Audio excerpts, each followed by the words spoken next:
Isi fasilanga fong talai.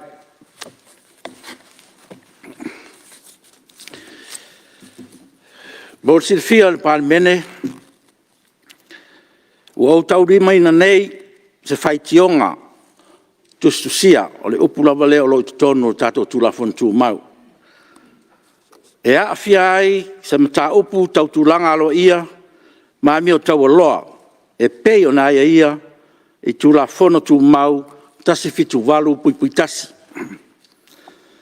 O lea faitionga tustusia e tawala mai tasi o suis fono le nei maota e faasanga inisio suis fono le palemene. Tu sai mai ingo tula fono tu mau tasi valu o pui pui tasi. Ua maea o na tuina atu e le e ana le nei mta upu i ata po kopi o le nei faitionga tustusia i suis fono e faasanga iai. Mo le sida fia manino o le nei mta upu. E leusta ia wai ingo tula fono tu mau tasi valu o pui pui lua. Ua ouli potina mai ai ma failo ina atu mo le sida fia e maota. Ina ua maea o na uruai failo atu e le e ana le faitionga tustusia i suis fono o lo faasanga iai le nei mta upu.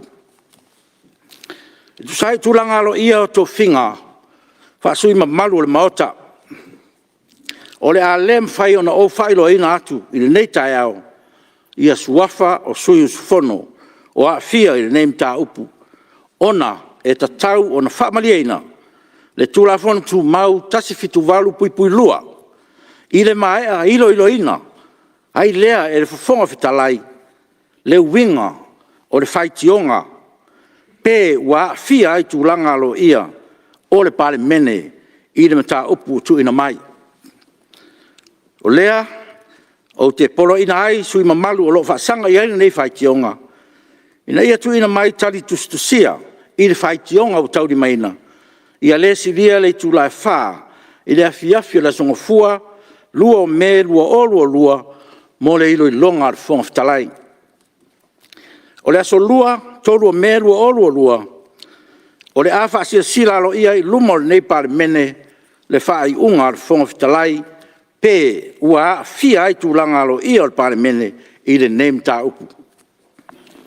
O te fasi sila atu fo il pa ia al pale mene o le a lem fai o na tala noina pe faari eise fina ngalo sa suis fono o na sei maea o na whaamali ina mana o nga wha tula fono tu mau tasi fitu valu pui pui lua.